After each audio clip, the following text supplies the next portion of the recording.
Bonjour et bienvenue dans les Léonard de Vinci Time. Voici les titres de l'actualité. Suite aux fêtes de fin d'année, le taux de cas de Covid a fortement augmenté. Notre envoyé spécial s'est rendu à l'hôpital de Saint-Étienne. Dans l'actualité également, les candidats des élections présidentielles font face à la pression médiatique. Et enfin, la question du 20h, les médias sont-ils encore aujourd'hui des outils de manipulation de l'opinion publique ? Une question phare à laquelle nous répondrons au cours d'une discussion entre nos deux invités spécialistes dans ce domaine. Mais avant ça, un reportage de Frédéric Ovas sur notre actualité. 3 mots-clés, Infox, médias, Covid. Le vaccin, c'est tabou, il nous met... Jouer la mauvaise foi. C'est des conneries, je veux dire, il y a toujours eu des grippes. On est toujours là. Bon bah voilà. Faire feu de tous les effets de langage. Prenez l'exemple de ma cousine par exemple. Ça fait 3 semaines qu'elle est à l'hôpital alitée. Étrangement, elle s'est fait vacciner quoi. Pour défendre presque l'indéfendable. Tout le monde l'a vu, le vaccin est là pour décimer 10% de la population. C'est le jeu de rôle de ces animateurs de maison des jeunes en stage pour détricoter les formules qui manipulent et qui empêchent le débat. Et ça commence par repérer la généralisation abusive, l'appel à l'ignorance ou l'effet Hatchoum. Un événement A arrive avant un événement B, A est la cause de B. C'est parce qu'elle portait une jupe qu'elle s'est fait agresser. On a quand même pas mal de jeunes qui croient tout et n'importe quoi sur les réseaux sociaux, qui partagent tout et n'importe quoi, et ça crée quand même des problèmes de violence, de discrimination. Si nous-mêmes on ne sait pas faire attention, comment l'inculquer aux jeunes? Donc c'est pour ça que cette formation elle est essentielle pour nous. Avec les jeunes ou les moins jeunes, ces animateurs sont confrontés aux fake news, aux théories du complot. Leur mission éducative est délicate. Développer un esprit critique et accompagner la citoyenneté. L'éducation aux médias et à l'information, pour moi, c'est un travail au long cours. C'est pas 2 heures dans l'année. C'est une vigilance perpétuelle. Et ce que je veux leur insuffler aujourd'hui, c'est cette nécessité-là, d'être constamment vigilant et d'acquérir les bons réflexes. Une prise de conscience qui engage le débat pour très vite créer dans les MJC des ateliers comme ces jeux de rôle qui aiguisent la sagacité de tous et nous incitent, nous aussi, à plus de rigueur.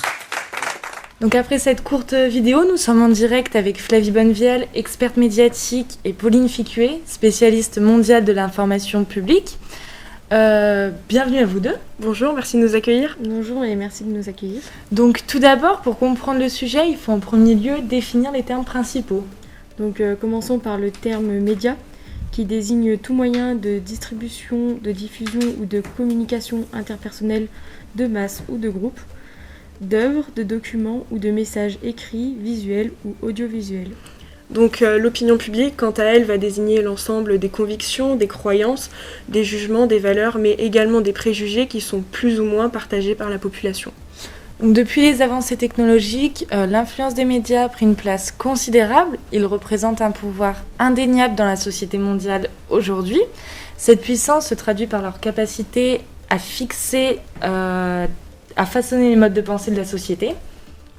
En effet, en 2019, on peut noter que le pourcentage d'informations utilisées est de 80% pour la télé, 64% pour Internet qui englobe les réseaux sociaux, les blogs, 48% pour la radio et seulement 30% pour la presse papier.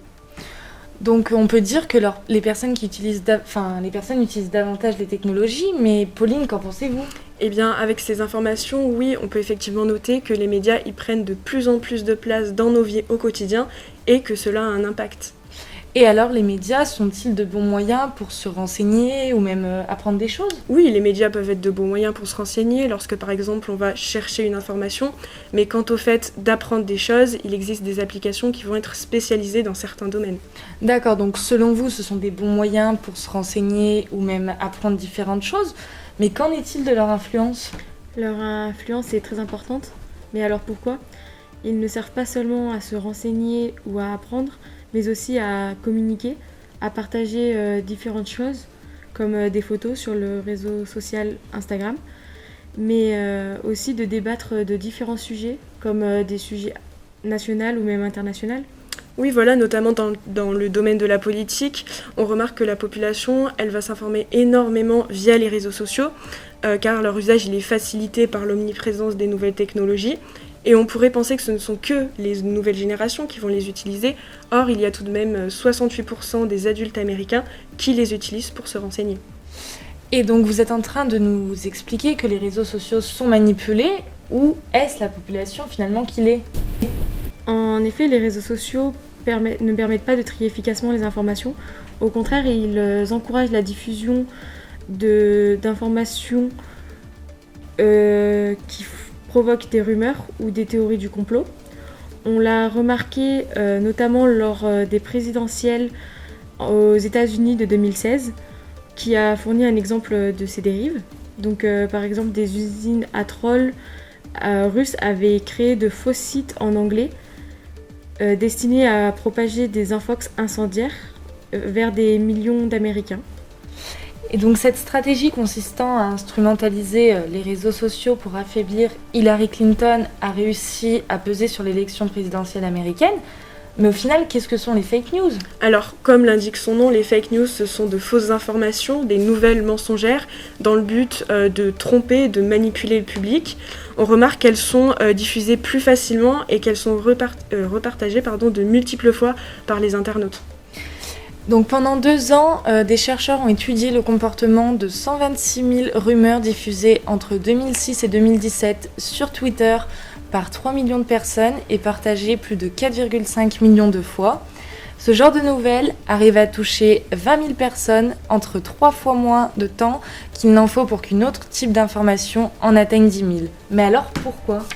En effet, nous avons constaté que les images ou les informations plus originales sont d'autant plus partagées que les autres informations, car elles permettent de capter l'attention des spectateurs en prenant des émotions communes comme la peur, le dégoût ou la tristesse.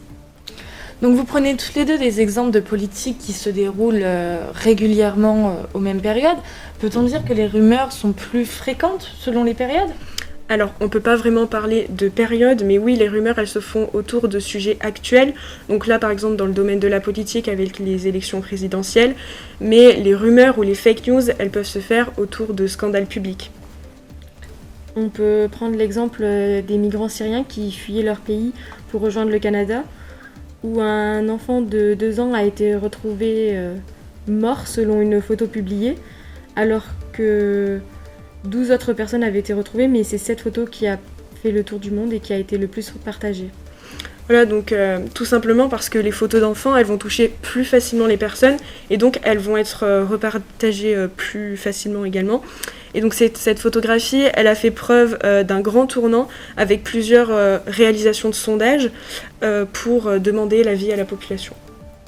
D'accord. Et donc nous arrivons enfin au sujet des sondages, mais d'abord, qu'est-ce qu'un sondage et quelle est son utilité finalement ? La technique d'un sondage, c'est d'avoir l'opinion d'une population en prenant un échantillon justement de cette population. Mais alors le fait que les gens puissent ouvertement exprimer leur avis dans les sondages, cela pose-t-il un problème entre les personnes qui ne sont pas d'accord ou absolument pas ? Leur utilité est donc de définir l'opinion publique sur les différents sujets.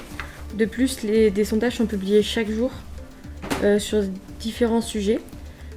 Ces sondages sont publiés la plupart du temps sur Internet, mais il y en a aussi beaucoup sur les journaux. Donc après, le fait de participer à un sondage, il est personnel. Et donc, même si on veut divulguer notre avis ou notre réponse, c'est notre choix. Et comme nous le faisons chaque soir, nous vous avons sélectionné 2 questions posées par nos téléspectateurs. Voici la première, Flavie, qui est pour vous. Les médias ainsi que les réseaux sociaux sont-ils alors néfastes ? Les médias ou les réseaux sociaux ne sont pas néfastes lorsque l'on a l'intelligence de prendre du recul selon les informations que l'on y trouve. C'est-à-dire que lorsqu'on va sur un réseau social, on sait que l'information ne peut pas être forcément vraie. Il faut donc avoir ce recul. Donc les réseaux sociaux, si on en fait un bon usage, ils ne sont absolument pas néfastes.